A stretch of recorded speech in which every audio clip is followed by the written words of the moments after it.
آمنت بالله وملائكته وكتبه ورسله واليوم الآخر والقدر خيره وشره من الله تعالى والبعث بعد الموت। আমরা পড়তাম আমানতু বিল্লাহ, আমি ঈমান এনেছি আল্লাহর উপর, ওয়া মালাইকাতিহি, ঈমান এনেছি তার ফেরেশতাগণের উপর। 3 নাম্বার ওয়া কুতুবিহি, ঈমান এনেছি তার নাজিলকৃত কিতাবসমূহের উপর। 4 নাম্বার ওয়া রুসুলিহি, ঈমান এনেছি রাসূলগণের উপর। 5 নাম্বার ওয়াল ইয়াউমিল আখিরি, ঈমান এনেছি আখিরাত পরকালের উপর। 6 নাম্বার ওয়াল কদরি খাইরিহি ওয়া শাররিহি মিনাল্লাহি তাআলা, ঈমান এনেছি তাকদীরের ভালো মন্দ আল্লাহর তরফ থেকেই হয়। 7 নাম্বার ওয়াল বা'সি বা'দাল মাউত, ঈমান এনেছি মৃত্যুর উপরে পুনরায় জীবিত হওয়ার উপর। কয়টা কালিমা আছে? 7টা বাক্য আছে। অথচ নবীজি সাল্লাল্লাহু আলাইহি ওয়াসাল্লাম হাদিসের মধ্যে বলেন ঈমানের ভিত্তি হলো 6টা, তবে এই কালিমার ভিতরে আমরা বিষয়ে জানলাম 7টা। যদিও মনে হয় 7টা, কিন্তু বাস্তবে আছে 6টা। মরণের পরে আবার জীবিত হব, বলেন তো এটা ইহকালে না পরকালে, দুনিয়ায় না আখেরাতে? তাহলে 5 নম্বরে আমরা বলেছি আমি ঈমান এনেছি আখেরাতের উপর। তার মানে মৃত্যুর পরে পুনরায় জীবিত হওয়া এটা আখেরাতের অন্যতম একটি অংশ। কেউ যদি আখেরাতের উপরে ঈমান আনে তাহলে মৃত্যুর পরে পুনরায় জীবিত হওয়ার উপরে ঈমান আনাই লাগে, ঠিক কিনা বলেন? এই হিসাবে এই 2টা মিলে 1টা, বাকি 5টা, সর্বমোট ঈমানের ভিত্তি হলো কয়টা? 6টা। তাহলে 5 নাম্বার ওয়াল ইয়াউমিল আখিরি, আখিরাতের উপরে ঈমান আনলাম। আখিরাত কখন শুরু হবে? বলে আখিরাত শুরু হওয়ার সময় প্রত্যেকটা ব্যক্তির নিজের সাথে সম্পৃক্ত। এখন যদি আমি মারা যাই আমার আখিরাত শুরু হয়ে যাবে, যে এখন মারা যাবে তার আখিরাত শুরু হয়ে যাবে। বলে এই মৃত্যুর পর থেকে নিয়ে একেবারে শেষ পর্যন্ত যত কিছু আছে সব কিছুর উপরে আমি ঈমান আনলাম। আর এই সব কিছুর মধ্যে অন্যতম গুরুত্বপূর্ণ বিষয় হলো কিয়ামত। কিয়ামত সংগঠিত হবে, কোনো সন্দেহ নাই, কারণ কিয়ামত সংগঠিত হবে এর ওয়াদা দিয়েছেন আল্লাহ। রাসূলগণ এই ওয়াদার সত্যায়ন করেছে। কিয়ামত সংগঠিত হবেই, তবে কখন সংগঠিত হবে? এই সংগঠিত হওয়ার সুনির্দিষ্ট সময় দুনিয়ার কেউ জানে না, একমাত্র যিনি জানেন তিনি কে?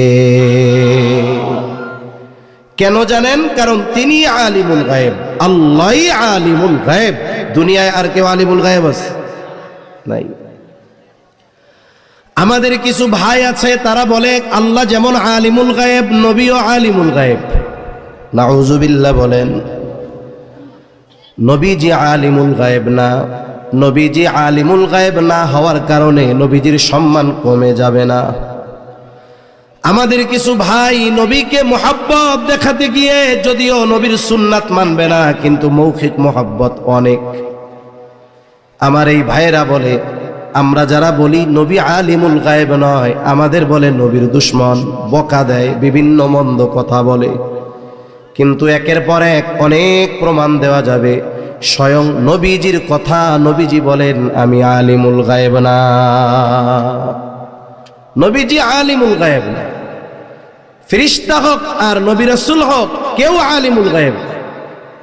প্রসিদ্ধ একটা হাদিস আছে, হাদিসটাকে বলা হয় হাদিসে জিবরিল। আর এক নাম হলো উম্মুস সুন্নাহ।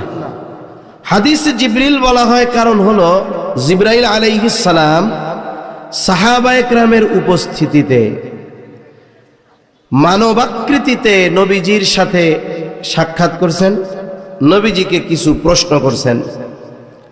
আর এই প্রশ্নগুলোর মধ্যে মূলত উদ্দেশ্য সাহাবায়ে কেরামকে দ্বীনের মৌলিক বিষয়গুলো শিক্ষা দেওয়া। জিবরাইল আলাইহিস সালাম আসছেন। লম্বা হাদিস, হযরত ওমর রাদিয়াল্লাহু তাআলা আনহু থেকে বর্ণিত। জিবরাইল আলাইহিস সালামকে ওহীর বাহক রূহুল আমিন নবীজির কাছে আসছেন। সাহাবায়ে কেরাম চিনতে পারেন নাই। নবীর সাল্লাল্লাহু আলাইহি ওয়াসাল্লামের হাঁটুর সাথে হাঁটু লাগায়া বসছেন। এবার প্রশ্ন করা শুরু করছেন। এক নম্বরে প্রশ্ন করতেছেন, আখবিরনি আনিল ইসলাম, আপনি আমাকে ইসলামের ব্যাপারে খবর দেন। ইসলাম কি জিনিস আমারে বলেন। আমরা সবাই জানি, বলেন তো ইসলামের ভিত্তি কয়টা? আরো জোরে কয়টা? নবীজি ওই পাঁচটার কথা বললেন।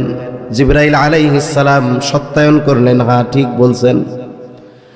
দুই নাম্বার প্রশ্ন, আখবিরনি আনিল ঈমান, আমাকে ঈমানের ব্যাপারে খবর দেন। ঈমান কি জিনিস আমারে বলেন। নবীজি এবার ওই 6টা বিষয় বললেন। কোন 6টা? ঈমানে মুফাসসালে যেই 6টা বিষয় আমরা শিখছি, মুখস্থ আছে তো আমাদের সবার? আছে। এরপরে নবীজি সাল্লাল্লাহু আলাইহি ওয়াসাল্লামকে প্রশ্ন করা হলো, আখবিরনি আনিল ইহসান, ইহসান কি জিনিস, ইহসানের ব্যাপারে আমারে বলেন, খবর দেন। নবীজি সাল্লাল্লাহু আলাইহি ওয়াসাল্লাম জবাব দিলেন, আন তা'বুদাল্লাহা কাআন্নাকা তারাহু ফাইন লাম তাকুন তারাহু ফাইন্নাহু ইয়ারাকা, যে তুমি এমন ভাবে ইবাদত করবা তুমি কেমন যেন আল্লাহকে দেখতেছো। যদি এমনটা না হয়, আল্লাহ তাআলা যে আমাকে আপনাকে দেখেন, এ ব্যাপারে কোনো সন্দেহ আছে নাকি? এ বিশ্বাস তো থাকতেই হবে যে আমার রব আমাকে দেখতেছে, এ ব্যাপারে কোনো সন্দেহ নাই। এরপরে নবীজি সাল্লাল্লাহু আলাইহি ওয়াসাল্লামকে প্রশ্ন করা হলো, আখবিরনি আনিস সাআহ, আমাকে কিয়ামতের ব্যাপারে খবর দেন। কিয়ামত কখন সংগঠিত হবে? প্রশ্ন করতেছে রূহুল আমিন, জবাব দিচ্ছেন রহমাতুল লিল আলামিন। নবীজি এই প্রশ্নের জবাবে বললেন, মাল মাসউলু আনহা বিআলামা মিনাস সাইল, এই ব্যাপারে যাকে প্রশ্ন করা হয়েছে তিনি প্রশ্নকারীর চাইতে বেশি জানেন না। দুইজন তো দুইজনরে চিনে নাকি? কেমন যেন নবীজি বলতেছে, ভাই জিবরিল, এই যে প্রশ্ন করছেন এর উত্তর আমি যেমন জানি না আপনিও জানেন না। তাহলে কিয়ামত কখন সংগঠিত হবে নবীজি জানেন, জিবরাইল আলাইহিস সালাম জানেন, একমাত্র জানেন কে? কেন জানেন? তিনি আলিমুল গায়ব, এই জন্য তিনি জানেন। নবীজি সাল্লাল্লাহু আলাইহি ওয়াসাল্লাম এই হাদিসের মধ্যে 2টা আলামতের কথা উল্লেখ করেছেন। একটা নিয়ে আমরা একটু কথা বলি। যখন বলা হলো যে আমারে কিছু আলামতের খবর দেন, আলামত বলেন, নবীজি 1 নম্বরে বললেন, আনতালিদাল আমাতু রব্বাতাহা, দাসী তার মনিবকে প্রসব করবে। দাসী তার মনিবকে প্রসব করবে। মুহাদ্দিসিনে কেরাম কয়েকটা ব্যাখ্যা করেন, একটা ব্যাখ্যা আমরা একটু আলোচনা করি। ইউরোপিয়ান যেই কালচার, পাশ্চাত্য কালচার, পশ্চিমাদের যেই কালচার সংস্কৃতি, সভ্যতার মুখোশে সর্বোচ্চ অসভ্যতার নোংরামির মধ্যে ভরা, ওই কালচার আমদানি করার অপচেষ্টা কিন্তু আমাদের দেশে একদল লোক চালায়া যাচ্ছে। এটা মনে করার সুযোগ নাই এক দেশের আধিপত্য থেকে বাঁচতেছি, বাঁচার চেষ্টা করতেছি, এমন না। পরিস্থিতি এমন হচ্ছে কেমন যেন খাল কেটে কুমির আনা হচ্ছে। খাল কেটে কুমির আনতেছে, উনি কয় সুবহানাল্লাহ। পাশ্চাত্য কালচার, অপসংস্কৃতি, নোংরামি, অশ্লীলতা আমাদের সমাজে, আমাদের ঘরে ঘরে সহজ করার সর্বোচ্চ ষড়যন্ত্র চলতেছে। এই কালচার, এটা এত নোংরা, এটা মানুষ, একজন বিবেকবান মানুষ এদের কিছু কাজ কল্পনা করতেও ঘৃণা পাবে। এদের সমাজে মায়ের সাথে সন্তান, বাবার সাথে মেয়ে, ভাইয়ের সাথে বোন, জেনা ব্যভিচারে লিপ্ত হওয়া, এটা তারা খারাপ কোনো কিছু মনে করে না। সন্তান মনে করে সে মায়ের চাহিদা পূরণ করেছে, ভাই মনে করে সে বোনের চাহিদা পূরণ করেছে, বাবা মনে করে সে মেয়ের চাহিদা পূরণ করেছে। অথচ আমাদের মুসলিম সমাজে একজন মানুষ যত পাপী হোক না কেন, এই ধরনের কোনো বিষয় সে কল্পনাও করে না। বরং এরকম যদি কিছু শুনে বারবার আস্তাগফিরুল্লাহ পড়ে, কি শুনলাম এইগুলো। অথচ ওই সমাজে এই ধরনের কাজ এর বৈধতা আছে যদি উভয়ের সম্মতি থাকে, নাউজুবিল্লাহ। কিন্তু মুসলিম সমাজে ওই ধরনের অন্যায় নাই, অপরাধ নাই। তবে কি আছে বলে, মায়ের সাথে অসৎ আচরণ। এই অসৎ আচরণের মাত্রা কত বেশি। অনেকের জীবন তো এমন, একজন মা সন্তানের বয়স 2 বছর, স্বামী মারা গেছে, শুধুমাত্র সন্তানের চেহারার দিকে তাকায়া ওই মা অন্য কোথাও বিবাহ বন্ধনে আবদ্ধ হয় নাই। সন্তানের জন্য সে সর্বস্ব ত্যাগ করে সন্তানকে লেখাপড়া শিখাইল। সন্তান ঢাকা শহর চলে গেছে, উচ্চশিক্ষায় শিক্ষিত হয়ে গেছে, চাকরি করে, বড় ব্যবসা করে। এখন সে কোটি কোটি টাকার মালিক, ঢাকা শহর 5 তলা 7 তলা 10 তলা বাড়ি। কিন্তু আফসোস, যেই মা তার জন্য এত ত্যাগ এত কষ্ট, ওই মা গ্রামের কুড়ে ঘরে এখনো পড়ে আছে। আফসোস, যেই মার অবদানে সন্তানের ওই অবস্থান, ওই সন্তানের 5 তলা বাড়ির গাছতলায়ও মায়ের জায়গা হয় না। আছে না এরকম? অনেক আছে, অনেক। শুধু তাই না, এরকমও ঘটনা আছে, মা যেই বেলা কাজ করে ওই বেলা খাবার দেয়, যেই বেলা ঘরের কাজ করতে পারে না, অসুস্থ দুর্বল, ওই বেলা খাবার দেয় না।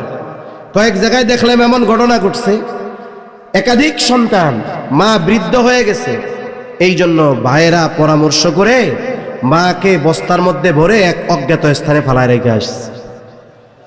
এই ধরনের কাজ সময়ের সাথে সাথে বাড়তেছে না কমতেছে? এটা তো কিয়ামতের আগে আরো বাড়বে।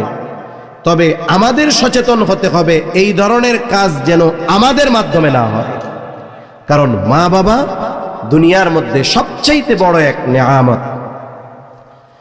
তাহলে বলার উদ্দেশ্য ছিল যে এইটা হাদিসের অংশটা, কিয়ামত কখন সংগঠিত হবে এর সুনির্দিষ্ট সময় জিবরাইল আলাইহিস সালামও জানে না, নবীজিও জানেন না। তবে নবীজি সাল্লাল্লাহু আলাইহি ওয়াসাল্লাম কিয়ামতের আলামত জানায় দিয়েছেন। আলামত সম্পৃক্ত একটা হাদিস আমি আপনাদের খেদমতে পাঠ করেছি। নবীজি সাল্লাল্লাহু আলাইহি ওয়াসাল্লাম বলেন, 6টি বিষয়ের কথা নবীজি এই হাদিসের মধ্যে বলেছেন। নবীজি সাল্লাল্লাহু আলাইহি ওয়াসাল্লাম জানিয়ে দেন, এই 6টা বিষয় যতক্ষণ সংগঠিত না হবে ততক্ষণ পর্যন্ত কিয়ামত সংগঠিত হবে না। কয়টা বিষয়? 6টা বিষয়। 1 নম্বর, قال رسول الله صلى الله عليه وسلم لا تقوم الساعة حتى يقبض العلم। নবীজি সাল্লাল্লাহু আলাইহি ওয়াসাল্লাম বলেন, ততক্ষণ পর্যন্ত কিয়ামত সংগঠিত হবে না যতক্ষণ না ইলম উঠিয়ে না নেওয়া হবে। তার মানে কিয়ামতের আগে ইলম উঠায় নেওয়া হবে। সাধারণত ইলম বলতে আমরা কি বুঝি? কোরআন আর হাদিস, ঠিক কিনা বলেন? গ্রামের মানুষ এক সময় বলতো কিয়ামতের আগে কোরআন হাদিস উঠায় নেওয়া হবে, মানে ইলম উঠায় নেওয়া হবে। এই কথাটা ওনারা ওনাদের ভাষায় বলতেন যে কিয়ামতের আগে কোরআন হাদিস উঠায় নেওয়া হবে। এখন কথা হলো, কোরআন হাদিস আল্লাহ উঠায় নেবেন কেমনে? গল্প শোনাইতেছি, এটা হলো গল্প, মুরব্বীরা ছোটবেলায় শুনছি, এই গল্পটা শোনাইতেছি আপনাদের। এই চেয়ারটা একটু সরাই দেন, মনিটরটা একটু ক্লিয়ার থাক, একটু টাইনা দেন। মুরব্বীরা গল্প শোনাইতেন যে কোরআন হাদিস কিয়ামতের আগে উঠায় নিবে। এখন উঠাবে কেমনে, এটার গল্প আর কি। মুরব্বীরা কি বলতো আগে গ্রামে, কয় একদিন ইমাম সাহেব মসজিদে ফজরের নামাজে দাঁড়াবে। ফজরের নামাজে তাকবীরে তাহরিমা বলবে, আল্লাহু আকবার বলবে, হাত বাঁধবে, সানা পড়বে, আউযুবিল্লাহ বিসমিল্লাহ পড়বে। যেহেতু ফজরের নামাজে কেরাত আসতে না জোরে, এখন ইমাম সাহেব কোন সূরা পড়বে? সূরা ফাতিহা পড়বে। কিন্তু ইমাম সাহেব দাঁড়ায়া থাকবে, কিছু বলেও না। আর ইমাম সাহেব চিন্তা করতেছে, আমি তো সূরা ফাতিহা মনে করতে পারতেছি না, পিছন থেকেও দেখি কিছু কয় না। কারণ ইমাম সাহেব যদি কেরাত ভুলে যায় পেছন থেকে মুক্তাদি মনে করায় দেয়। বিশেষ করে রোজার মাসে যখন আমরা তারাবি পড়ি, হাফেজ সাহেব এক টানে সূরা ফাতিহা শেষ, এখন পরের পৃষ্ঠা শুরু করবে, কিন্তু হঠাৎ করে ব্রেক, বলতে পারে না। পেছন থেকে আরেকজন হাফেজ সাহেব পৃষ্ঠার শুরু স্মরণ করায় দেয়। এখন উনি সূরা ফাতিহা বলতে পারে না, পেছন থেকেও কেউ বলতে পারে না। তার মানে উনিও সূরা ফাতিহা ভুলে গেছে, মুসল্লিরাও ভুলে গেছে। ইমাম সাহেব নামাজ ছেড়ে দিবে, এটা গল্প বলতেছি, গল্প। ইমাম সাহেব নামাজ ছেড়ে দিবে, মসজিদের তাকে রাখা কোরআন হাতে নিয়ে সূরা ফাতিহার উপরে একটু নজর বোলানোর ইচ্ছা পোষণ করবে, কোরআন খুলবে, কিন্তু সে দেখবে কোরআনের মধ্যে কোনো লেখা নাই, সব পাতাগুলো সাদা হয়ে গেছে। তার মানে মুরব্বীরা বলতো যে এক রাত্রে গোটা পৃথিবীর কোরআন হাদিস যত আছে সব লেখা উঠা যাবে, পাতাগুলো সাদা হয়ে যাবে। এইভাবে ইলম আল্লাহ উঠায় নিবে, এটা হলো ওনরা বলতো আর কি। তবে ইলম আল্লাহ কিভাবে উঠায় নিবে? নবীজি সাল্লাল্লাহু আলাইহি ওয়াসাল্লাম বলেন, ইন্নাল্লাহা লা ইয়াকবিদুল ইলমা ইনতিজাআন ইয়ানতাজিউহু মিনান নাস। নবীজি সাল্লাল্লাহু আলাইহি ওয়াসাল্লাম বলেন, আল্লাহ তাআলা মানুষের অন্তর থেকে একত্রে ইলম উঠায় নিবেন না। তাহলে ইলম আল্লাহ কিভাবে উঠায় নিবে? এক রাত্রে সব হাফেজ কোরআন ভুলে যাবে না, এক রাত্রে সব কোরআন হাদিস উঠে যাবে না। কেমনে আল্লাহ ইলম উঠায় নিবে? নবীজি বলেন, ওয়ালাকিন ইয়াকবিদুল ইলমা বিকবদিল উলামা। নবীজি বলেন, আলেমদেরকে উঠিয়ে নেওয়ার মাধ্যমে আল্লাহ ইলম উঠায় নিবে। তাহলে লেখাও থাকবে, সব কিছু থাকবে, কিন্তু ওইগুলো বোঝার মতো, বোঝানোর মতো আলেম এক সময় থাকবে না। এখন তো আরো সময়ের সাথে সাথে কোরআন হাদিসের পৃষ্ঠা কত সুন্দর, ছাপাগুলো চকচকে, পৃষ্ঠাগুলো ঝকঝকে, তাই না? অথচ অবস্থা কি? মসজিদগুলো পাকা, মুসল্লিগুলো কাঁচা। নবীজি সাল্লাল্লাহু আলাইহি ওয়াসাল্লাম আমার হাদিসের মধ্যে বলেন, ইউশিকু আন ইয়াতিয়া আলান নাসি জামান লা ইয়াবকা মিনাল ইসলাম ইল্লা ইসমুহু ওয়া লা ইয়াবকা মিনাল কুরআনি ইল্লা রাসমুহু। নবীজি সাল্লাল্লাহু আলাইহি ওয়াসাল্লাম বলেন, অচিরেই এমন এক জামানা আসবে যেই জামানায় ইসলাম শুধু নামে থাকবে, বাস্তবে ইসলাম না থাকবে। আমার আপনার ব্যক্তিগত জীবনে না থাকবে, পারিবারিক জীবনে না থাকবে, সামাজিক জীবনে না থাকবে, অর্থনৈতিক জীবনে না থাকবে, লেনদেনের মধ্যে না থাকবে, রাষ্ট্রের মধ্যে। এক কথায় ইসলাম শুধু নামে থাকবে, আমি পরিচয় দিব মুসলমান, আমার ধর্ম ইসলাম, কিন্তু আমার মধ্যে ইসলাম নাই। এই অবস্থা অচিরেই হবে, আর সে অবস্থা চলতেছে। অথচ ইসলাম এমন এক জীবন ব্যবস্থা, জীবনের প্রতি পদে পদে পদে পদে ইসলাম আছে না নাই? সব জায়গায় ইসলাম আছে। সামাজিক কোন কাজে ইসলাম নাই? ঘরোয়া কোন কাজে ইসলাম নাই? ব্যক্তিগত কোন কাজে ইসলাম নাই? বাথরুমে কেমনে বসতে হবে সেটাও ইসলাম শিখাইছে, ঠিক কিনা বলেন? কিন্তু ইসলাম নাই। মনে করেন সামাজিক আচার অনুষ্ঠানের মধ্যে ইসলাম আছে, কিন্তু আমরা দূর করে দিচ্ছি। যেমন আমাদের সমাজে বিবাহ হয় না? বিবাহ হয়। বিবাহ এটা একটা গুরুত্বপূর্ণ সুন্নাত, এত গুরুত্বপূর্ণ সুন্নাত, হাদিসের প্রত্যেকটা কিতাবেই বিবাহের আলাদা একটা বড় অধ্যায় আছে, লম্বা আলোচনা আছে, একেবারে বিবাহের শুরু থেকে নিয়ে শেষ পর্যন্ত। তার মানে শুরু কি দিয়ে হবে? যে কোন গুণের মেয়ে, কোন ধরনের ছেলে, এই গুণগুলো থেকে নিয়ে শুরু করে, বিবাহের গুরুত্ব থেকে নিয়ে শুরু করে, একবারে যদি জীবনের কোনো পর্যায়ে কোনো কারণে বিবাহ বন্ধন বিচ্ছিন্ন করতে হয়, শরীয়ত সকল কিছু, শরীয়ত কোন পন্থায় করতে হবে, ইসলামী শরীয়তে আছে না নাই? জোরে বলেন। সব আছে। মেয়ে দেখবে, কিভাবে দেখবে, কে দেখবে, কি করবে, সব আছে। অথচ সুস্পষ্ট এই সমাধান থাকার পরেও আমাদের মুসলিম সমাজে অধিকাংশ বিবাহের মধ্যে ইসলাম থাকে 2 মিনিট। ইসলাম কয় মিনিট থাকে? জোরে বলেন, কয় মিনিট? 2 মিনিট। তাও ঠেকায় পড়া, তাও কিসে পড়ে? ঠেকায় পড়া। বিবাহের শুরু মনে করেন দেখা থেকে শুরু হবে। যিনি বিবাহ করবেন তিনি প্রথম দেখেন না, 15 বার গিয়ে ওনার দুলাভাই, খালাতো ভাই, মামাতো ভাই, অমক ভাই, তমক ভাই সব দেখে আসে। এরপরে ওনারে বলে তুমি একটু দেখে শুনে আসো। উনি বলে আরে তোমাদের পছন্দ হইলেই হইছে, কেন বিয়া তো তুমি করবা, তুমি দেখবা। তুমি দেখার আগে, বিবাহ হওয়ার আগে ওই মেয়েকে তোমার বাবারও দেখার অধিকার নাই, ঠিক কিনা বলেন? তোমার বাপও দেখতে পারবে না। অথচ তোমার দুলাভাই 3 বার দেখে আসছে, বন্ধু 15 বার দেখে আসছে। এই যে শুরু হইল গোনা দিয়ে।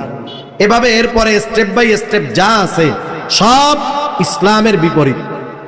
এখন ইসলামে কতটুকু, ওই যে শুক্রবারের দিন বিয়া, জুমার পরে ইমাম সাহেব রে জুমার সময় বলে হুজুর মেয়েটার বিয়ে অথবা আমার বোনের বিবাহ, আপনি একটু বিয়াটা পড়ায় দিয়ে আসবেন, তবে এখন না, আমি এসে আপনারা নিয়ে যাব, কারণ ওই পরিবেশ আপনার না।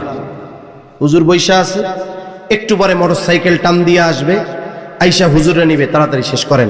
বিয়া পড়াইতে তো 2 ঘন্টা লাগে না। প্রথমে একটা সংক্ষিপ্ত খুতবা দিবে, 15-20-25 সেকেন্ডে শেষ। এরপরে ইজাব কবুল ধরেন আর 15 মিনিট, বিবাহ শেষ। এইবার বলবে একটু দোয়া করে দেন। দোয়া করছে ধরেন 20-25 সেকেন্ড, 30 সেকেন্ড, সর্বসাকুল্য 1.5 মিনিট থেকে 2 মিনিট হুন্ডার পেছনে উঠাইয়া বলে হুজুর চলেন আপনারে দিয়ে আসি, খাবার দাবার টিফিন বাটিতে দিয়ে আসবো, এ পরিবেশ আপনার না। তার মানে গোটা বিয়ায় ইসলাম আছে কয় মিনিট? জোরে বলেন না, কয় মিনিট? 2 মিনিট। এজন্য আপনারা আমরা কতটুকু খবর রাখেন বা রাখি জানি না, আমাদের বাংলাদেশে বিবাহ বিচ্ছেদের পরিস্থিতি খুব ভয়াবহ, খুবই ভয়াবহ। প্রতিনিয়ত বছরের পর বছর ধরে সংসার করতেছে, ভেঙে যাচ্ছে। কেন? বলে ইসলাম না থাকার কারণে। অথচ আগের মুরব্বীরা বিয়ে করছে। এখন তো বিবাহ দেওয়ার আগে মেয়ের বাবা চিন্তা করে মোহর বড় ধরতে হবে, নাহলে কোন সময় সাইডে দেয়, তা ঠিক আছে, ঠিক কিনা? বেশি করে ধরতে হবে, উসুল হোক আর না হোক পরের কথা, থাকতে হবে কাগজে কলমে। অথচ অনেক মুরব্বী আছে অল্প কয়েক টাকায় দেন মোহর, কিন্তু 60 বছর পার হয়ে গেছে, ঠিক কিনা বলেন? এখনো আল্লাহ মোহাব্বত রাখছে। তা কোন কথার থেকে গেলাম যে ইসলাম নামে থাকবে, বাস্তবে ইসলাম থাকবে না। আমাদের ব্যক্তিগত জীবন থেকে নিয়ে কোথাও ইসলাম নাই। এমন কি যতটুকু ইসলাম ব্যক্তিগতভাবে মানার সুযোগ আছে ওইটুকু আমরা মানি না। আমরা বাহানা দিব কি রাষ্ট্রীয়ভাবে ইসলাম প্রতিষ্ঠা হোক, এরপরে পুরোপুরি ইসলাম মানব।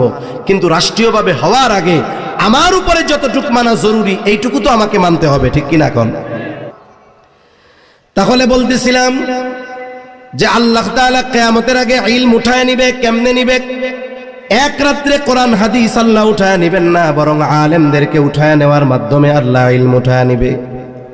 সমকালীন কাছাকাছি সময় আমাদের যেই মুরব্বীরা দুনিয়া থেকে চলে গেছেন, আকাবিরেরা চলে গেছেন, শাইখুল ইসলাম আল্লামা শাহ আহমদ শফি রহমাতুল্লাহি আলাইহি এই মাদ্রাসার অন্যতম মুরব্বী, সকলের সেরে তাজ আল্লামা নূর হুসাইন কাসেমি রহমাতুল্লাহি আলাইহি, আল্লামা জুনাইদ বাবু নগরী রহমাতুল্লাহি আলাইহি, মুফতি আব্দুস সালাম চটগামি রহমাতুল্লাহি আলাইহি, কাছাকাছি সময়ের যারা, বলেন তো যে চলে গেছে তার পদ ঠিকই পূর্ণ হয়েছে, কিন্তু তার মতো ইলমের শূন্যতা পূর্ণ হয়েছে নাকি? এটা হয় নাই, এটা হবে না। ধারাবাহিকতার সাথে সাথে কমতে থাকবে। সময়ের সাথে সাথে বুঝমান আলিমদেরকে আল্লাহ উঠায় নিবেন। একটা সময় কি হবে, ওই রকম কোরআন হাদিসের গভীর পাণ্ডিত্য অর্জন করে নেওয়ালা ব্যক্তিরা থাকবে না, মুত্তাকি আলেমরা থাকবে না। তখন জাহেলরা তাদেরকে সমাজের মানুষ ধর্মীয় নেতা হিসাবে গ্রহণ করবে। এরপরে কি হবে? ফতোয়া জিজ্ঞাসা করবে, ও ফতোয়া দিবে, ও ফতোয়া গ্রহণ করে আমল করবে। এই উভয়টাই গুমরাহ হবে। এজন্য আমাদের কি দরকার? প্রথমত দরকার আমি আপনি মানি আর না মানি, জেনারেল মানুষ মানুক আর না মানুক, অনুধাবন করুক আর না করুক, কিয়ামত আমাদের থেকে দূরে থাকার অন্যতম কারণ আমাদের এই মুরব্বী উলামায়ে কেরাম। ওনারা আছেন, ওনাদের কারণে আল্লাহ তাআলা কিয়ামতকে ত্বরান্বিত করে রাখছে। এখন ওনারা আসতেছেন কোন জায়গা থেকে? বলে এই মাদ্রাসাগুলা থেকে। এজন্য এই মাদ্রাসা উলামায়ে কেরাম আমাদের কল্যাণকামী। মাদ্রাসা থাকবে, দারস তাদরিস থাকবে, এখান থেকে আলেম হবে, আলেম দুনিয়ায় থাকবে, আল্লাহ তাআলা কিয়ামতকে আমাদের থেকে দূরে রাখবে। এজন্য আমরা মাদ্রাসা উলামা ইকরাম এই বিষয়গুলোর ব্যাপারে সর্বোচ্চ কদর করব। আর যেই সমস্ত মুরব্বীরা বেঁচে আছেন ওনাদের জন্য আল্লাহ তাআলার কাছে নেক হায়াত কামনা করব, কারণ ওনাদের অবস্থান যত দীর্ঘ সময় হবে আমাদের থেকে কিয়ামত তত দূরে থাকবে। তাহলে নবীজি 1 নম্বর বলেন, লা তাকুমুস সাআতু হাত্তা ইউকবাদাল ইলম, কিয়ামত ততক্ষণ পর্যন্ত সংগঠিত হবে না যতক্ষণ না ইলম উঠিয়ে না নেওয়া হবে। 2 নম্বর নবীজি সাল্লাল্লাহু আলাইহি ওয়াসাল্লাম বলেন, ওয়া তাকসুরাজ জালাজিলু, কিয়ামতের আগে জালজালা বেড়ে যাবে, অতিরিক্ত জালজালা হবে, ভূমিকম্প হবে, ভূমিধস হবে। বিজ্ঞান বলে, বিজ্ঞানীরা বলে পৃথিবীতে প্রতিনিয়ত ভূমিকম্প হয়, সব সময় হয়, তবে ভূমিকম্পের মাত্রা কম থাকার কারণে এটা আমরা অনুধাবন করি না। আমরা অনুধাবন করতে পারি কখন? বলে ভূমিকম্পের মাত্রা যখন একটু বাড়ে। এই পৃথিবীতে 2, 2.5, 3 মাত্রার ভূমিকম্প সব সময় হয়, তবে 7, 8 এই ধরনের বড় মাত্রার ভূমিকম্প 5 সেকেন্ড 6 সেকেন্ড হয়। অনেক সময় বলে না ভূমিকম্পের মাত্রা কত ছিল, বলে রিক্টার স্কেল ছিল 7.5, বলে ভূমিকম্পের মেয়াদকাল কত ছিল, বলে 7 সেকেন্ড ছিল। এই 7 সেকেন্ডের নড়াচড়ায় কি হয়, এই যে কিছুদিন আগে তুরস্কে ভূমিকম্প হয়েছে, কয়েক বছর আগে উঁচু উঁচু বিল্ডিং গুলো তছনছ হয়ে পড়ে গেছে। আফগানিস্তানে হয়েছে, হাজার হাজার মানুষ মারা গেছে। কিছুদিন আগে থাইল্যান্ড আর মায়ানমার সীমান্তে হয়েছে, বড় বড় অত্যাধুনিক বিল্ডিং গুলো এরকম বাতাসের মতো নড়ছে। এগুলো কিয়ামতের আগে আরো বাড়বে। বিজ্ঞানীরা বলে আমরা পৃথিবীর উপরিভাগে বসবাস করি, আমরা যে উপরিভাগে বসবাস করি এগুলো বিভিন্ন খণ্ডে বিখণ্ডে বিভক্ত, এগুলোর এক একটাকে বলা হয় এক একটা প্লেট, টেকটনিক প্লেট বলে। এগুলো নড়াচড়া করে, নড়াচড়া সব সময় করে। যখন বেশি হয় তখন ওই যে ভূমিকম্পের মাধ্যমে মানুষের ক্ষতি হয়, জানমালের ক্ষতি হয়। আর যখন স্বাভাবিক কম নড়ে, সব সময় নড়ে, কিন্তু এর দ্বারা ক্ষতি হয় না, মানুষ অনুধাবন করতে পারে না। কিন্তু সময়ের সাথে সাথে ভূমিকম্প বাড়বে, আরো বেশি হবে। এখন জাগতিক বিষয়গুলো দিয়ে সব কিছু বিশ্লেষণ করা ইমানদারের কাজ না, কারণ ভূমিকম্প এটা একটা জাগতিক বিপর্যয়, জাগতিক মুসিবত। ইমানদার তো এই জাগতিক মুসিবত হওয়ার কারণটাকে কোরআন সুন্নাহর আলোকে বিশ্লেষণ করে। তাহলে এই জাগতিক বিপর্যয় কেন হয়? আল্লাহ তাআলা বলেন, যাহারাল ফাসাদু ফিল বাররি ওয়াল বাহরি বিমা কাসাবাত আইদিন নাস। আল্লাহ রাব্বুল আলামিন বলেন, জলে স্থলে যত রকমের বিপর্যয় সংঘটিত হয় এগুলো মানুষের হাতের কামাই। পানিতে কি হয়? বলে সিডর, আইলা, লাইলা, জলোচ্ছ্বাস, সুনামি, এগুলো সব পানিতে হয়। স্থলে কি হয়? বলে ভূমিকম্প, ভূমিধস, অতিবৃষ্টি, অনাবৃষ্টি, অতি খরা, এগুলো জমিনের বিপর্যয়। স্থলের বিপর্যয় হোক আর পানির বিপর্যয় হোক, আল্লাহ তাআলা বলেন এগুলো হলো সব মানুষের হাতের কামাই। তাহলে এই যে ভূমিকম্প হয় এগুলো মূলত আমাদের পাপের কারণে হয়। কিয়ামতের আগে পাপ বাড়বে, এই জন্য ভূমিকম্পের মাত্রাও বাড়তে থাকবে, বড় বড় ভূমিকম্প হবে। নবীজি সাল্লাল্লাহু আলাইহি ওয়াসাল্লাম হাদিসের মধ্যে অনেক কারণ জানায় দেন। জুলুম বাড়বে, মানুষ যাকাতকে জরিমানা মনে করবে, অশ্লীলতার প্রসার ঘটবে, বেহায়াপনা, জেনা ব্যভিচার বাড়বে, মানুষ গান বাদ্যকে বৈধ মনে করা শুরু করবে। এই ধরনের পাপগুলো যখন সমাজে সংগঠিত হতে থাকবে, বেশি বেশি হতে থাকবে, ভূমিকম্প বাড়তে থাকবে, তাহলে বোঝা গেল কিয়ামতের আগে ভূমিকম্প বাড়বে। বাড়ার মূল কারণ কি? বলে পাপ বাড়বে। ঠিক আছে, পাপও বাড়বে, তবে আমাদের দ্বারা যেন এই ধরনের পাপ না হয়। আল্লাহ আমাদের হেফাজত করুক, বলি আমিন। 3 নাম্বার, নবীজি সাল্লাল্লাহু আলাইহি ওয়াসাল্লাম বলেন, ওয়াতাকারাবাজ জামান, কিয়ামতের আগে সময় নিকটবর্তী হয়ে যাবে। মুহাদ্দিসিনে কেরাম বলেন উদ্দেশ্য হলো সময় বরকত শূন্য হয়ে যাবে। কারণ আজ থেকে 100 বছর আগেও 12 বছরে এক যুগ হইতো, এখনো 12 বছরে এক যুগ। তবে আখিরুজ জামানে অবস্থা এমন হবে কেমন যেন এক জুমা থেকে আর এক জুমা তাড়াতাড়ি চলে আসবে। এক যুগকে মনে হবে এক বছরের মতো, বছরকে মনে হবে মাসের মতো, মাসকে মনে হবে সপ্তাহের মতো, সপ্তাহকে মনে হবে দিনের মতো, দিনকে মনে হবে ঘন্টার মতো, ঘন্টাকে মনে হবে মিনিটের মতো, মিনিটকে মনে হবে আগুনের স্ফুলিঙ্গ তথা সেকেন্ডের মতো। মূল কথা হলো সময় থেকে আল্লাহ বরকত উঠায় নিয়ে যাবে।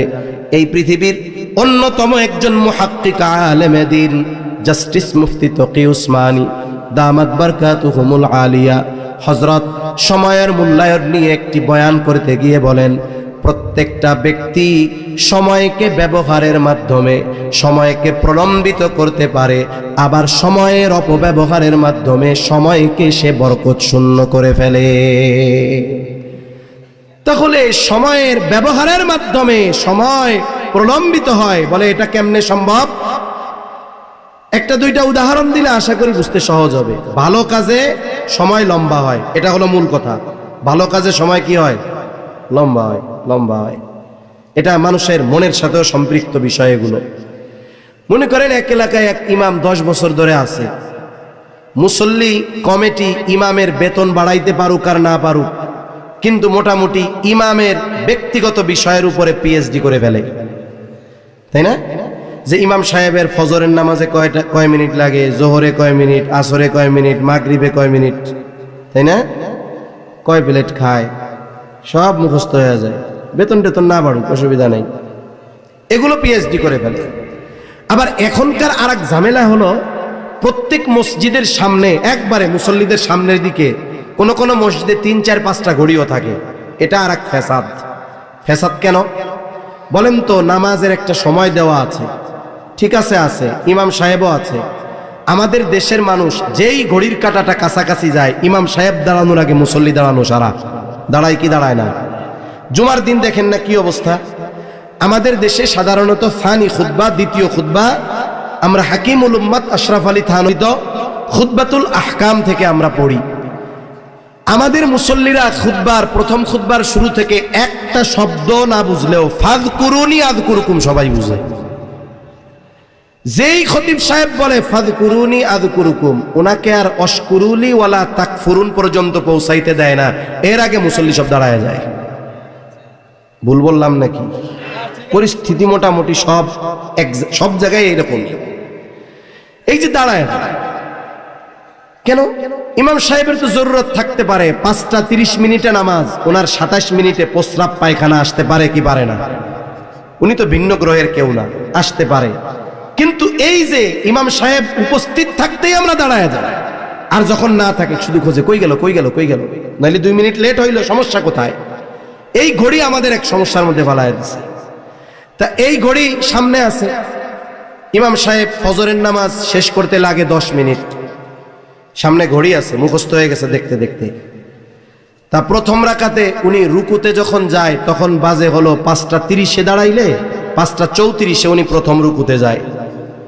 জুমার রাত, বৃহস্পতিবার দিবাগত রাত, ইমাম সাহেবও হাফেজ। উনি চিন্তা করছে এক কাজ করি, আগামীকাল তো শুক্রবার, অফিস টফিস নাই, একটা আমল মুসল্লিদের দিয়ে আজকে করাই। প্রথম রাকাতে সূরা সাজদা, দ্বিতীয় রাকাতে সূরা দাহর পড়বে, সর্বসাকুল্য 5 পৃষ্ঠার মতো। এখন উনি কেরাত শুরু করছে, মুসল্লির হিসাব 34-এ উনি রুকুতে যাবে, কিন্তু ইমাম সাহেব তো আজকে প্রথম রাকাতে পড়বে 3 পৃষ্ঠা। কয় পৃষ্ঠা? 1 পৃষ্ঠা শেষ হয়েছে, 34 বেজে গেছে, 35, কিরে রুকুতে যায় না কেন? মুসল্লির মাথা খারাপ হয়ে গেছে নামাজের মধ্যে। 36 বাজার আগেই সিগন্যাল দেওয়া সারা। মুসল্লিদের সিগন্যাল বুঝেন? হ্যাঁ, জাতীয় সিগন্যাল। 35 বাজে সিগন্যাল দিছে, 36 বাজতেছে, কিরে এখনো রুকুতে যায় না কেন? এবার পিছন থেকে ওনারে অনুসরণ করে আরো কয়েকজন শুরু করছে। ইমাম সাহেব চিন্তা করছে এই সূরার একটা সেজদা আছে, ওই পর্যন্ত পৌঁছানোর তৌফিক আমার নাই। আল্লাহু আকবার। আচ্ছা, নামাজ শেষ করলেন তিনি, মনে করেন সূরা 2টাই শেষ করছে, 5 মিনিট বেশি নাইলে লাগলো, 3 পৃষ্ঠা বেশি পড়ছে, একটু ধীরে 5 মিনিট বেশি লাগছে। অন্যদিন 10 মিনিট, আজকে ফজরে লাগছে 15 মিনিট। কয় মিনিট বেশি? একটু চিন্তা করেন, এই 5 মিনিট কোন জায়গায় ছিলাম? ইমানের পরে সবচাইতে গুরুত্বপূর্ণ ইবাদতে। এখানে কি হইতেছে? বলে আল্লাহর সাথে কথা হচ্ছে। কার সাথে? জোরে বলেন, কার সাথে? হাদিসের মধ্যে আসছে না, ইমাম সাহেব বলে আলহামদুলিল্লাহি রাব্বিল আলামিন। আল্লাহ জবাব দেয় হামিদানি আবদি, আমার রব জবাব দেয় যে আমার বান্দা আমার প্রশংসা করছে। সুবহান। কথা চলতেছে কার সাথে? অন্যদিন 10 মিনিট চালাইতো ফজরে, আজকে কয় মিনিট চালাইছে? অথচ এই 5 মিনিটে সবগুলো কাশির রোগী হয়ে গেছে। অথচ ওই মুসল্লি ফজর শেষ করে 5:45 বের হয়েছে, চায়ের দোকানে বসছে মসজিদের পাশে। 10:45 বাজে, কোনো কুকুর কাশি নাই। 5 ঘন্টা চলে গেছে, একটু বিরক্তি আসে নাই। ঠিক কিনা বলেন? তাহলে এই 5 মিনিট কি কাজে ছিল? ভালো কাজে। সময়টা কি মনে হইছে? অনেক লম্বা। 5 ঘন্টা কি কাজে ছিল? অহেতুক কাজে, চোখের পলকে চলে গেছে। এই সময়টা অল্প মনে হয়েছে। তার মানে কি বুঝলেন? হযরত বলতেছে যে ভালো কাজ, নেক কাজে সময়টাকে আল্লাহ প্রলম্বিত করে দেয়, আর গুনার কাজ সময় অনেক সময় মুহূর্তের মধ্যে চলে যায়। মানুষ মারা যাবে, মারা যাওয়ার পরে মানুষ কথা বলে, এটা নবীজি সাল্লাল্লাহু আলাইহি ওয়াসাল্লাম বলছেন। মানুষ কথা বলে, তবে ওই মরা মানুষের কথা আমরা শুনতে পারি না। যদি শুনতে পারতাম, নবীজি বলেন, তাইলে দুনিয়ার মানুষ ভয়ে দাফন কাফন বাদ দিয়ে দিতে। মরা মানুষ কথা বলে, আমরা না শুনলেও শোনে কে? একটু আওয়াজ দিয়ে কোন? আল্লাহ তাআলা শোনে। বলে দুনিয়াতে যেই মানুষগুলো সময়কে অপচয় করে, গুনার কাজে ব্যয় করে, পাপের কাজে ব্যয় করে, ভালো কাজ করে নাই, চায়ের দোকানে বসে সময় কাটায়, মোবাইল ফেসবুক ইন্টারনেটে সময় কাটায় দেয়, খেলাধুলার মধ্যে সময় কাটায় দেয়, এই ধরনের মানুষ যারা, তারা মারা যাওয়ার পর দুনিয়ার এই সময়গুলোর জন্য তারা আফসোস করবে। আফসোস করে আল্লাহর কাছে একটা ফরিয়াদ করবে, ফরিয়াদ করে বলবে, ফায়াকুলা রব্বি লাউলা আখরতানি ইলা আজালিন করিব ফাআসাদদাক ওয়া আকুম মিনাস সালিহিন। যেই মানুষগুলোকে আল্লাহ দুনিয়ায় সম্পদ দিয়েছিল, যেই মানুষগুলোকে আল্লাহ তাআলা সময় দিয়েছিল, বলে আল্লাহ প্রদত্ত ওই রিজিক থেকে তারা দান সাদকা করে নাই, ভালো কাজে ব্যয় করে নাই। সময় ছিল কোরআন তিলাওয়াতের, সময় ছিল মসজিদে বসার, সময় ছিল দাওয়াত ও তাবলীগের মেহনতে যাওয়ার, সময় ছিল উলামা হযরতদের মজলিসে বসার, দ্বীনি মাহফিলগুলোতে বসার, বসে নাই। ওই মানুষগুলো আফসোসের সাথে বলবে, ও রব, যদি আমাকে সামান্য সময়ের জন্য একটু অবকাশ দেওয়া হতো, তার মানে আবার যদি একটু কিছু সময়ের জন্য হায়াত দিয়া দুনিয়ায় পাঠাইতেন, ও রব, আমি আমার সম্পদ থেকে সদকা করতাম, ওয়া আকুম মিনাস সালিহিন, আমি ওই সময়গুলোতে সৎকর্ম করতাম, নেক কর্ম করতাম, এত বেশি ভালো কাজ করতাম যে আমি সৎ কর্মশীলদের অন্তর্ভুক্ত হয়ে যাইতাম। বলেন তো, মৃত্যুর পরে ওই ব্যক্তি আল্লাহ তাআলার কাছে যত আবেগ দরদ নিয়ে সামান্য সময়ের জন্য দুনিয়ায় আসার সুযোগ চাক না কেন, আল্লাহ তাআলা 1 সেকেন্ডের জন্য তাকে অবকাশ দিবে নাকি? 1 মুহূর্তের জন্য আসতে পারবে না। অথচ যেই জিনিসটার জন্য সে আফসোস করবে, সেই হায়াত সময় আমার আপনার আছে না নাই? আফসোস, এটার কদর করতে পারতেছি না। পারবো তখন, কিন্তু যখন করার কিছু থাকবে না। এজন্য অনুরোধ, সময়টা নষ্ট করব না, অহেতুক মজলিসে সময় ব্যয় করব না। হাকিমুল উম্মাত আশরাফ আলী থানভী রাহমাতুল্লাহি আলাইহি বলেন, 2 ধরনের মজলিস ছাড়া সব মজলিসগুলো অনিরাপদ। 1 নাম্বার বলে দ্বীনি মজলিস, এটা তো সর্বোচ্চ নিরাপদ। 2 নাম্বার বলে জাগতিক বৈধ উপকারী মজলিস। বৈধ উপকারী মজলিস, এই 2 মজলিস ছাড়া যত মজলিসে আমরা সময় ব্যয় করি, এই সময়গুলো আমার জীবন থেকে হারিয়ে যাচ্ছে। তাহলে নবীজি সাল্লাল্লাহু আলাইহি ওয়াসাল্লাম বলেন, ওয়ায়াতাকারাবাজ জামান, সময় নিকটবর্তী হয়ে যাবে। এর দ্বারা উদ্দেশ্য হলো সময় থেকে বরকত উঠে যাবে। একটু চিন্তা করেন, মুরব্বীরা অনেকে মাঝে মধ্যে বলে, হায় রে, আগে মনে হয়তো দিন যায় না, এখন কোন দিয়া খালি ঘন ঘন শুক্রবার আসে। এটাই বাস্তবতা। আগের মানুষের সময়ের বরকত ছিল। একটু চিন্তা করেন, সদর সাহেব হুজুর রাহমাতুল্লাহি আলাইহি, উনি কি পরিমাণ লিখনির খেদমত করছে, লেখছে না? অনেক হাজার হাজার পৃষ্ঠা উনি লেখছে। এখন তো লেখার কত সুবিধা, এখন হাতে টাইপ করা যায় বলে, তাও দরকার নাই, খালি মুখ দিয়া বলবে, টপ টপ করে কম্পিউটারে উঠে যাবে। কিন্তু ওই জামানায় এখনকার মতো দ্রুত গতিতে চলার মতো কলম ছিল না, কলম বানায় লেখা লাগতো, কত ঝামেলা। এরপরেও চিন্তা করেন, সদর সাহেব হুজুর রহমাতুল্লাহি আলাইহি কত দিনই খেদমত করেছেন, দেশব্যাপী কত মাদ্রাসা হযরতের। এরপরেও ওই শত ব্যস্ততার মধ্যে উনি যা লিখে গেছে, আমরা আমাদের গোটা হায়াতে ওটা পড়েও শেষ করতে পারি না। এত লিখতে পারছে কেমনে, এত খেদমত কেমনে হয়েছে? বলে ওনার হায়াত তো আর 300 বছর ছিল না, পারল কেমনে? বলে ওই হায়াতের মধ্যে বরকত দিয়ে দিয়েছেন কে? আর আমাদের হায়াতে বরকত নাই, সব শেষ। এজন্য সময়গুলো ভালো কাজে কাটাবো তো ইনশাআল্লাহ, আল্লাহ তৌফিক দান করেন।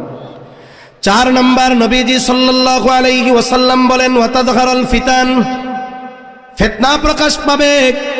এর দ্বারা উদ্দেশ্য মুহাদ্দিসিনে কেরাম বলেন দাজ্জালের ফিতনা। এই উম্মতের জন্য সবচাইতে বড় ফিতনা দাজ্জালের ফিতনা। দাজ্জালের আবির্ভূত না হওয়া পর্যন্ত কিয়ামত সংগঠিত হবে না।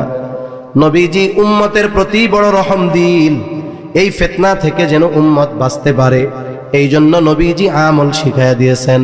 সেই আমল হলো সূরা কাহাফের আমল। কোন সূরা জোরে বলেন? যার সুযোগ আছে জুমার দিন সূরা কাহাফ পুরাটা পড়বে, যার সুযোগ নাই কমপক্ষে প্রথম 10 আয়াত পড়বে। যদি সে নিজে না পড়তে পারে, জুমার দিন যদি আশেপাশের এলাকার হয়, মসজিদের ইমাম সাহেবকে যদি বলে, ইমাম সাহেব জুমার দিন সূরা কাহাফের আমল আছে, কমপক্ষে 10 আয়াত, আমরা তো পড়তে পারি না, এক কাজ করেন আমাকে একটু প্রথম 10 আয়াত পড়ে শোনান, 1 পৃষ্ঠারও কম। উনি যদি হাফেজ হয়, যদি শুদ্ধতার সাথে একটু দ্রুততার সাথে পড়ে, শুদ্ধ সহ 1 মিনিট সর্বোচ্চ লাগবে। বলেন তো ইমাম সাহেব কি বলবে নাকি না এটা আমি পারবো না? বলবে। সমস্যা হলো আমাদের, আমরা মুসল্লি যারা, আমি যে পারি না এটা ইমামরে জানতে দিতে চাই না, বুঝেন নাই? মানে অনেক সময় গল্প মনে আসে, কইতে মন চাই না কই।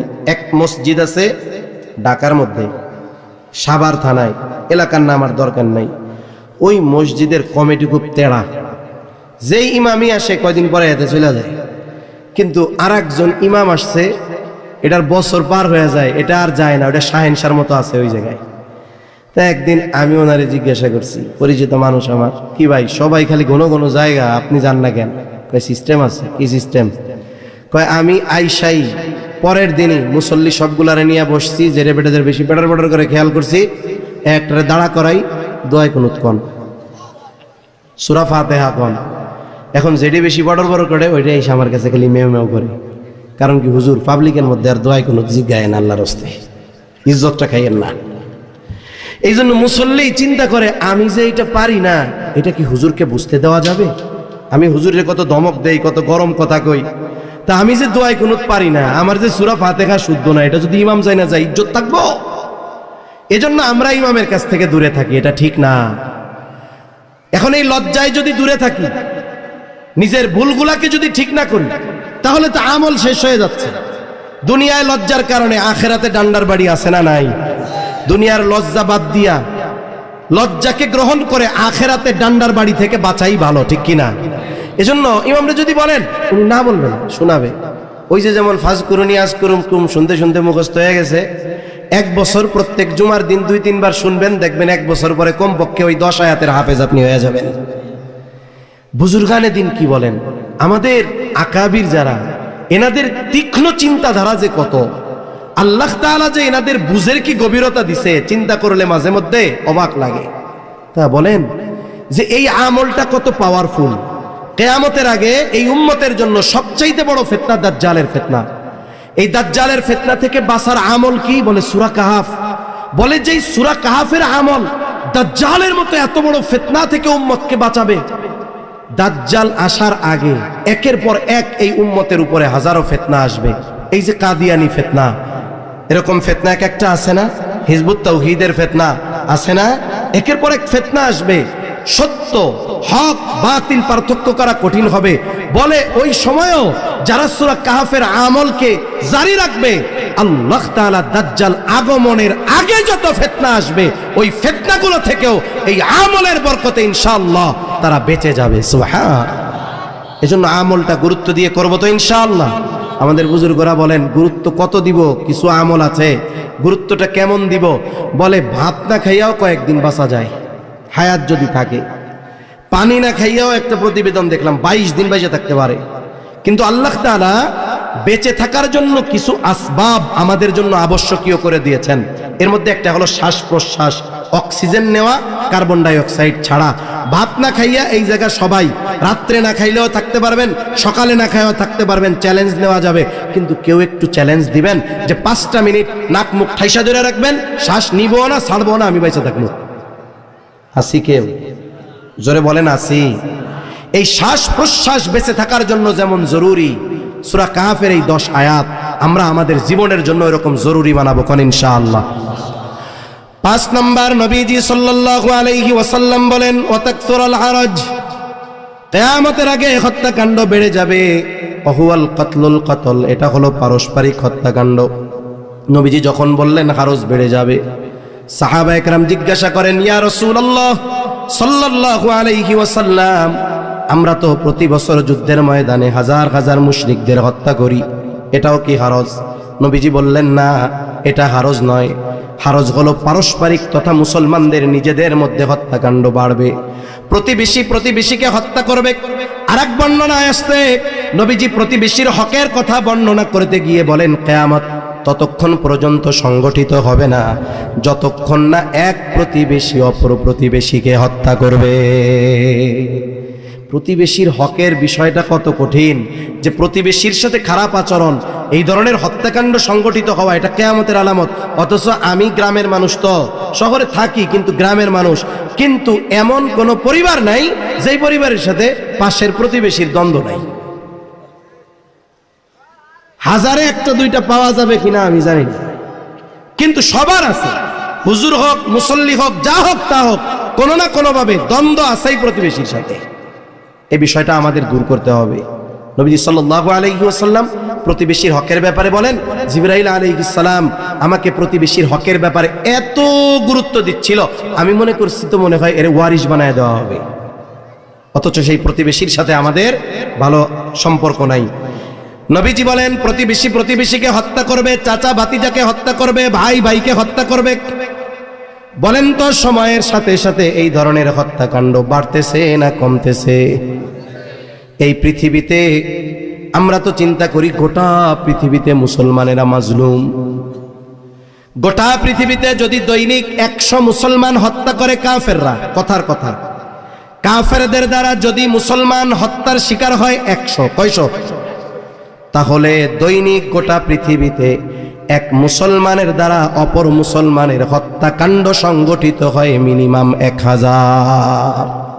তার মানে মুসলমানদের কাফেররা বেশি মারে না মুসলমানরা বেশি মারে?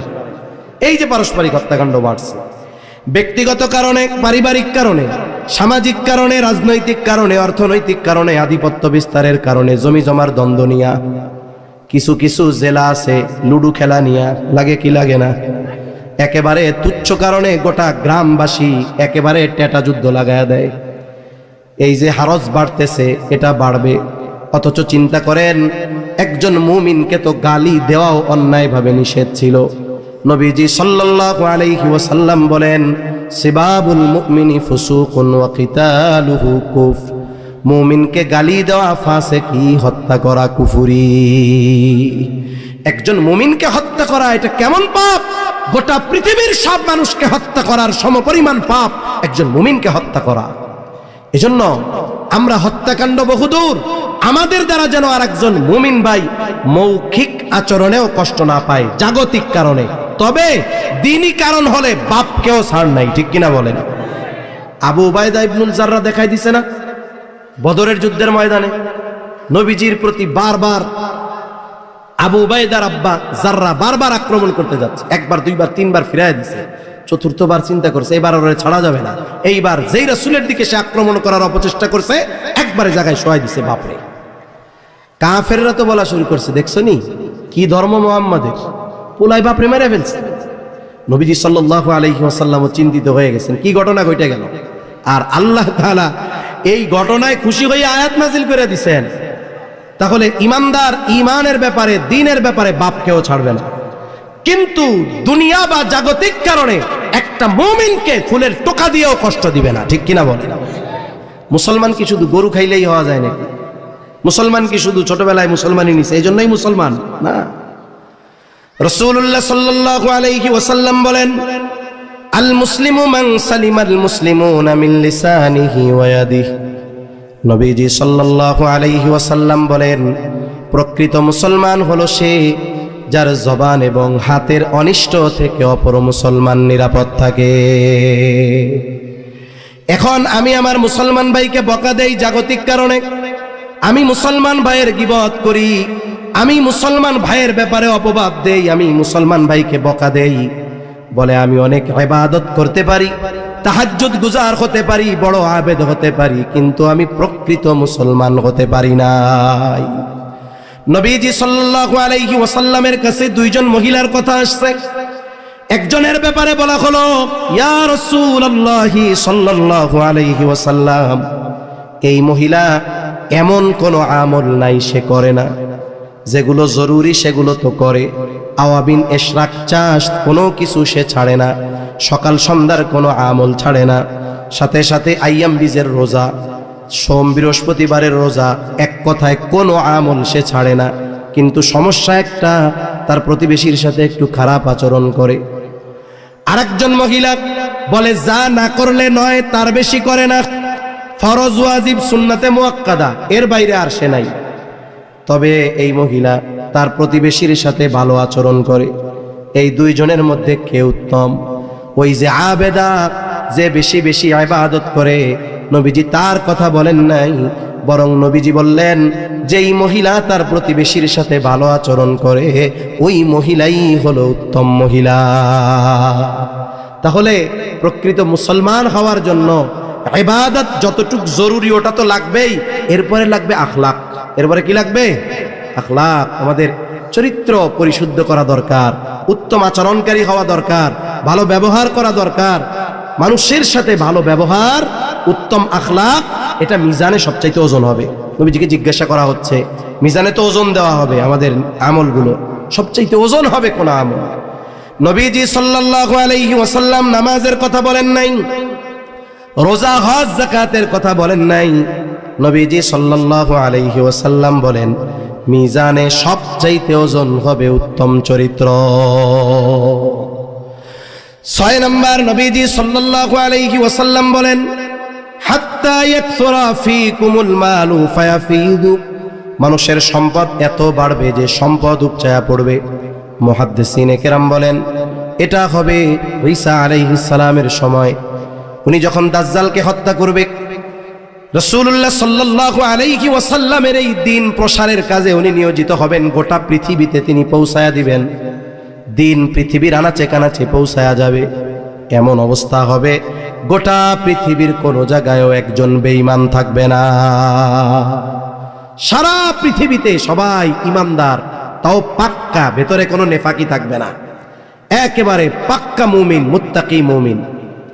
আর আল্লাহ তাআলার ওয়াদা, যদি ইমানদার আর মুত্তাকি হয় তাহলে কি হবে? আল্লাহ বলেন, ওয়ালাউ আন্না আহলাল কুরা আমানু ওয়াত্তাকাউ লাফাতাহনা আলাইহিম বারাকাতিম মিনাস সামাই ওয়াল আরদ।